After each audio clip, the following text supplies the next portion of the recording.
Please, sir, welcome to the committee. Thank you for coming. Please proceed, Congressman Adjong. Thank you, Mr. Chair.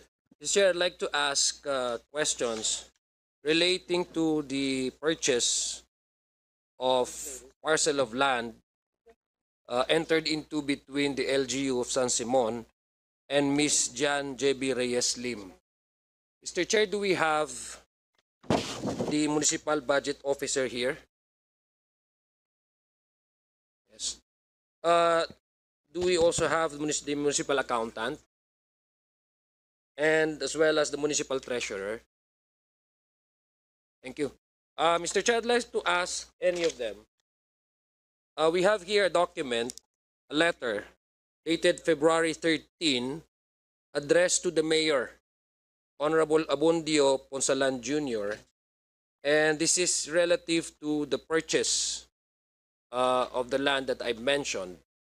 And this letter is actually a letter of reservation, signed by these three officers, Jacqueline Alfaro, Maldi Lobo, and Roel Maniacoy. May I know, Mr. Chair, what was the reason why these three officers sent a letter to the mayor and why they have reservation on the said supposed transaction? Mr. Chair, may I ask maybe either of the three? The three. Municipal budget officer, municipal accountant, and municipal treasurer, Mr. Chair. Please answer the query of the Honorable Adjong. Good afternoon, Your Honor. Naldi Lubo, accountant, municipal accountant. So, that time po, at first glance, nakita namin na kulang yung mga documents. So, nag-reservation kami po na bago namin pirmahan yung voucher po. Similar din ho yung la rason ng municipal accountant, I presume, because the three of you have already signed, affixed your signature on the same letter of reservation. Is it correct? Yes, Your Honor. Yes. And in your letter, ang sabi po dito, you are notifying the mayor on your reservation. Nag-cite po kayo dito ng yung legal provisions on the basis of your reservations, and you went into saying that this is for, and I like to quote your letter, for rushing this transaction, we are not able to exercise the due diligence required. Thus, we are uncertain on the legality and regularity of this transaction. Normally, ano po ba yung usual procedure once, for example, your SP or the mayor itself would like to enter into a transaction, say perhaps purchasing of land, of assets?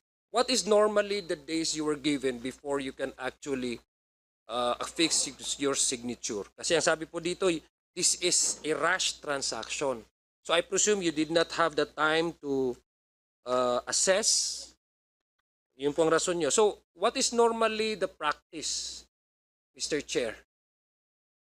Bago ho kayo, let's say, mag-agree na na-assess nyo na yung dokumento, legal yung gagawin, yung bibihilin na asset from a private individual, ay okay yung property. And ilan po ba yung, is there a duration?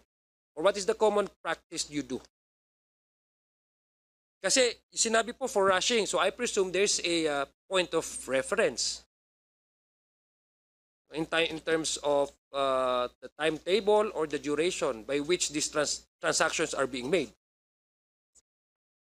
Your Honor, I'm Jacqueline P. Alfaro, the Municipal Budget Officer of San Simon. So, as per mandate, Your Honor, I am certifying for the availability of funds.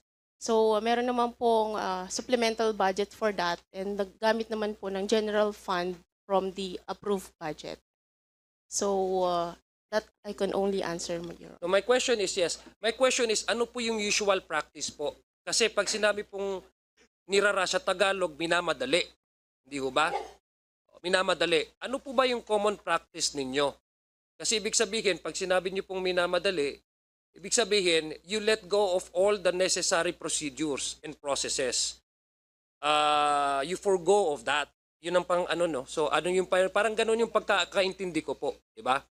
So pag minamadali, ibig sabihin, hindi ho masyadong binibigyan ng atensyon para ma-process ng maayos, no? So ano ho ba yung usual yung ginagawa pag meron hong mga intention ang isang LGU o in this case ang San Simon na gusto nilang bumili ng property amounting to, ang sabi po dito is 35 million pesos. Your Honor, during that time, pinapa-approve na po sa amin. Pero ang sabi ko, based on COA Circular 2012-01, hindi ko pa nakikita yung mga documentary requirements na required dito sa transaction na to. So, we were asking for time para Yes, what is i-verify. the common? I'm asking about your common. Kasi sinabi niyo po minamadali. Ibig sabihin, pag sinabi niyo pong minamadali, meron po kayong comparison in the past. You have already an experience in the past wherein the same, maybe, similar transaction was made. So, ano po yung regular ninyo na ginagawa? Kasi Mr. Chair, I think the time element here, the sequence of events, is very important in trying to really establish if there's really a culpability on the part of the LGU of San Simon or the mayor himself. So ano po ba? Wala ho kayong usual na ano? So, yung sa amin po, kapag nakumpleto na nila yung mga requirements and the process, sabi ko, wala pa yung, that time, yung appraisal report na hinahanap ko. At first glance, puro ano lang, deed of sale and yung mga titles na inattach. Pero hindi ko pa po na-verify lahat because kakabigay lang po yung mga So sa documents. makatwid po, nung na-executed na po yung transaction, saka nyo po nakita yung mga nire-request ninyo. Hindi po. Prior to signing po, at first glance, sabi ko, ay kulang yan. Wala yung mga documentary requirements na needed ni COA. Doon po namin sinasabi yung reservation namin. Okay. So, meron po kasi dito, Mr. Chair, na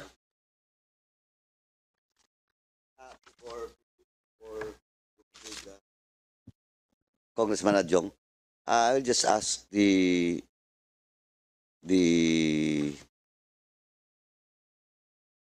Mayor Ponsalan, do you confirm that indeed the three of department heads wrote you a letter with regards to the reservation? Yes, Your Honor, meron po. Thank you. So it is confirmed. It is confirmed, Congressman Adjong, by Yes. the mayor that indeed may letter of reservation na pinadala sa office niya. Thank you, Mayor. Please proceed.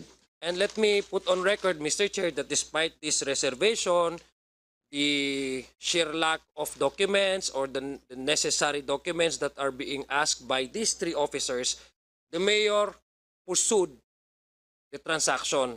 And in fact, a day after, because the letter was issued by these three officers on February 13, 2022, and the day after that, the transaction was actually executed. I'm talking about the purchase of the land from Miss Lim to the LGU of San Simon. Now, I'd like to ask po, before you enter into a negotiation, does SB, do you have a resolution delegating, for example, or ano yun? May resolution. Oh, may ano? You authorize the mayor to enter into a contract or any transaction? Meron po ba kayong ganun? May napasa na po na resolution ang Sangguniang Bayan na binibigyan niyo po ng otoridad si Mayor Ponsalan para makipag-negotiate po sa isang individual na owner ng lupa? Yes po. Your Honor, at that time po, wala pa po ako doon. Wala? Opo, 2020 po yung ano. Wala. 2020. So, sino yung pwede Opo. pong sumagot? Thank you po. Mr. Chair, Eto lang, Vice Mayor din. Vice Mayor Santos, Santos. Okay, Santos. please answer the query of Congressman Adjong. Please proceed.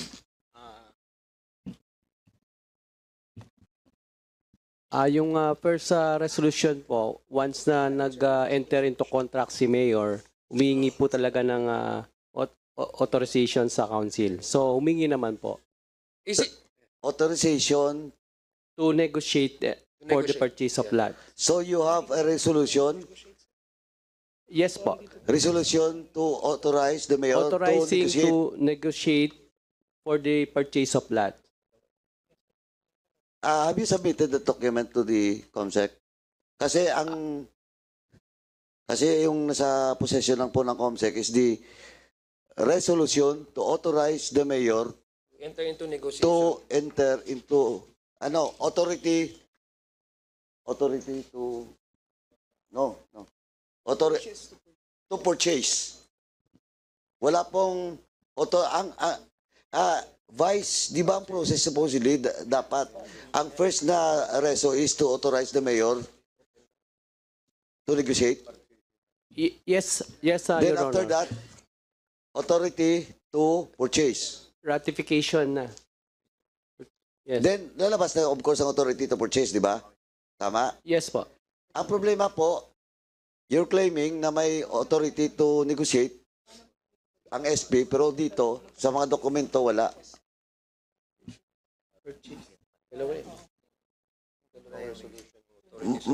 May dokumento mo sa possession mo, Vice?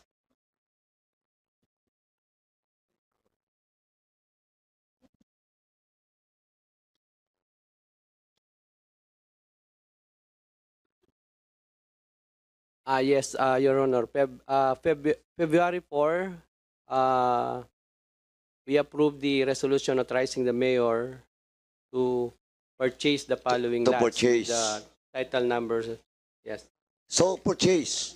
Pero yung question of resolution to authorize the mayor to negotiate, which should be the first step, yun yung wala. Mr. Chair, Mr. Mayor, if I may interject, I'd like to forewarn the Vice Mayor to really please collect your memory correct, ha? Because we have here two resolutions. Baka magkamali ho kayo sa sagot nyo. I will show to the chairman, Mr. Chair, that there were two resolutions adopted. February 4 is not to enter into purchase, but merely to enter into a negotiation. Then I will show you later, Mr. Chair. We have these two resolutions, Mr. Chair. So gusto ko lang po na dapat sakto po yung sagot niyo, ha. Yes, Your Honor. Vice, kasi yung February 4, as you have mentioned a while ago, that is a reso Purchase. to authorize to purchase. While ang claim ni Congressman Adjong, nasa possession niya ngayon dokumento, yung February 4 is the authorization or authorizing the mayor to negotiate. Which is true. I have a resolution here. It's not really to negotiate, but it's actually authorizing the mayor to purchase. Tama, Vice. Agad-agad. Vice, tama yung February 4 is the authorizing the mayor to purchase. Yes, Your Ang Honor. missing ngayon is the authority of the mayor to negotiate, should be the first step before authorizing the mayor to purchase. Yes, Your Honor. Yun yung wala, Vice. Opo. Yun po yung unang resolution na ginawa namin, yung resolution authorizing the municipal mayor to purchase the following lot. Hindi nga, purchase yun, tama na yun. Okay po. It coincides with the document from in the possession of Congressman Adjong. Okay. But ang tinatanong ko, tinanap natin dito, yung authority to negotiate, which should be the first. Is it your practice, Mr. Chair? Is it your practice in your LG, in your SP, na binibigyan ng ganong authority ang mayor agad-agad na wala, without even, hindi mo na siya bibigyan ng pagkakataon na mag-negotiate? Like, you're given the blanket authority to your mayor to automatically enter into authorizing him to purchase the land. Ganun ho ba? Hindi ba parang sa common transaction is dapat muna maghagel, 'di ba? Hindi ho ba totoo 'yon? Dapat muna mag-negotiate, no? Yes po, Your Honor. Actually, once na mag-enter into contract si Mayor, automatic po yan, kailangan kumuha po siya ng authority sa Sangguniang Yeah, Bayan. I understand that. Yeah. Yes Pero po. ang position ko is that, kasi sabi po ng is minadali eh. Yun ang gusto kong i-establish kung talagang minadali. So kung parang pinapakita nyo po ngayon sa committee is talagang kasabwatan kayo.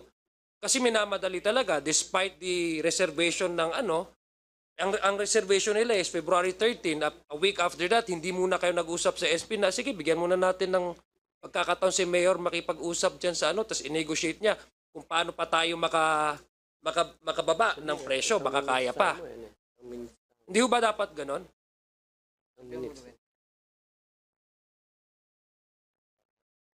Vice, anyway, now, Vice, in your recollection, may or wala talaga authority to negotiate? Diretso na, authority to... Opo, actually po, Your Honor, check ko po yung minutes namin kasi alam ko po hindi po ganito yung ginawa naming resolution eh. Alam ko, siyempre alam naman po namin kapag mag-enter si Mayor kailangan So, authorizing, Mr. Chair, paano po nalaman ninyo na in may interest si Mayor na bilhin yung lupa ni Miss Janet kung hindi man lang siya nakipag-negotiate? Ano yun, nag-meet sila tapos bibili na niya agad-agad?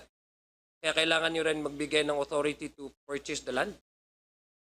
Your Honor, kaya nga po gusto ko po sana humingi ako ng panahon para kunin ko po yung minutes namin sa pagka-approve nitong resolution ng February 4. Pero alam ko po to negotiate muna yun eh. Anyway, Vice, Opo. all the documents in our possession, galing sa inyo yan. Yes po. Kaya nga sabi mo kanina yung claim mo is February 4, a resolution authorizing the mayor to purchase. Ang sinasabi ko man, dapat ang first step is to authorize the mayor to negotiate. Kasi you will only approve a resolution to purchase if indeed the mayor has already negotiated and report to you kung magkano yung price per square meter. I think, Mr. Chair, common sense will dictate due diligence. What if hindi rin nakapag-agree si Mayor at saka yung So anong mangyayari na, 'di ba? Kaya kailangan munang testing the waters ang tawag nila, 'di ba? Before you But anyway, I will not labor into that. Kung Jong, anyway, Vice, I will give you the time. Please submit it if ever there is pero certified true copy, Vice, ha? Yes po. If indeed there is a resolution authorizing the mayor to negotiate, so please submit it to the committee before the next hearing. Dapat certified true copy, Vice. Yes, Your Honor. Kasi ang problema natin dyan sa records nyo, kaya nga nagka-problema si Mr. Carino, dahil hindi niya rin ma-produce yung dokumento na hiningi ni Congressman Marcoleta. So please, Vice, Apo. on the next hearing, if you cannot produce, then tell this committee that we cannot produce the documents, but in your declaration, ganon. But of course, we have to base our decision here based on the documents that you will submit, not on a mere recollection. Tama? Okay po. Okay. Please proceed. Vice, meron bang similar din ba ito sa kaninang tanong ng mga kasamahan ko po? Meron bang letter of urgency ito from the mayor? Wala naman, no?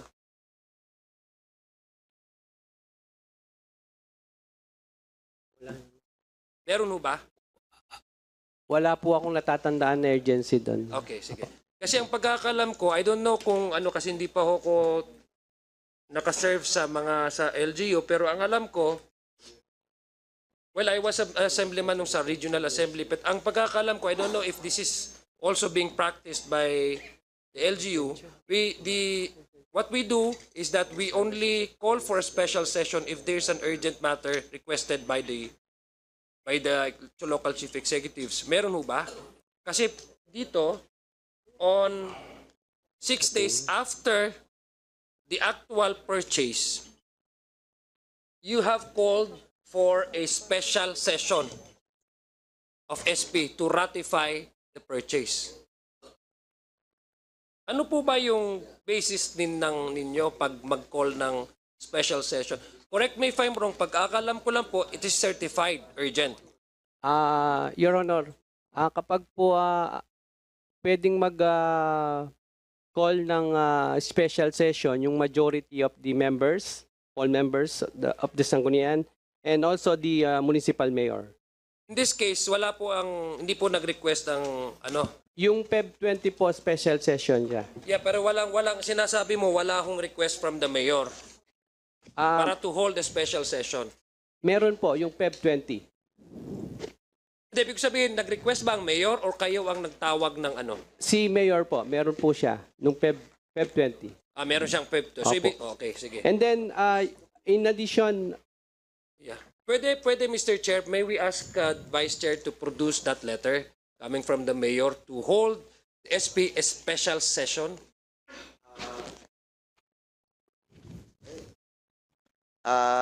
Vice, you're directed to submit that particular document that the office of Vice Mayor is asking for the special session with regards to that matter. actually po, suspended pa po ako ngayon. So, tingnan ko po kung paano ko... The OIC Vice Mayor and the Mayor is directed to produce such document and direct all those concerned individual and officers in your office to submit that particular document. SP Secretary Carino, please.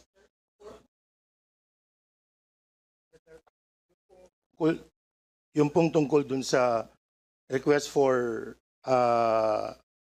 certification of urgency, since this is filed in my office, the resolution for the purchase of land, Your Honor, there is a certification of urgency, Your Honor, from the office of the mayor, and this was filed in my office, and so it is easily producible, Your Honor. Ito po, dala ko po yung Dala mo hard po. copy. Please submit to this committee. COMSEC is directed to approach This is SP Secretary. Okay na po. We'll just check on the document. Ano yan? Certified true copy yan? Ano po yung letter of urgency? Purchase ito? This is relative to the purchase of land, Your Honor, which is filed. Itong tinatanong ko po. Apo, which is filed in my office, Your Honor. Oo. Hard copy po ito. Okay. Pero Vice, SP Secretary, I ask you, I have asked this to Vice Mayor Santos.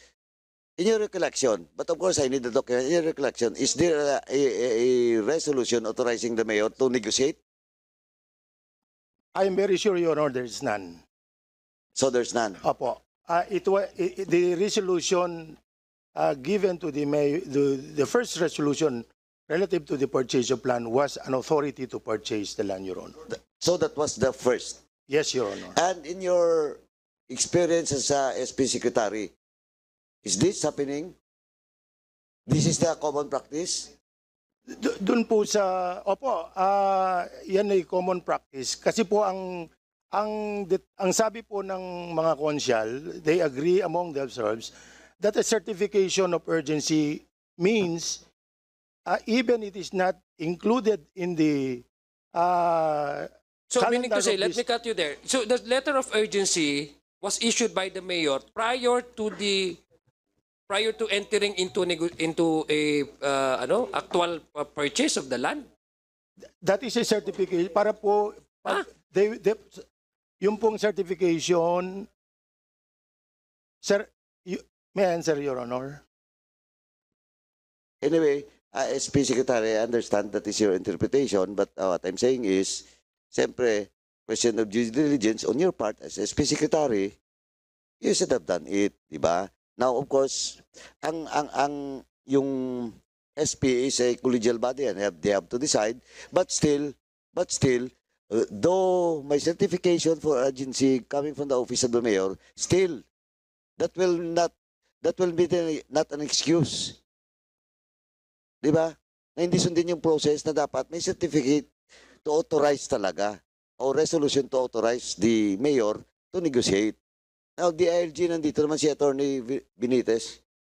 Sir, What's your take on this issue? Yeah, good afternoon, Mr. Chair, and to the honorable members of this committee.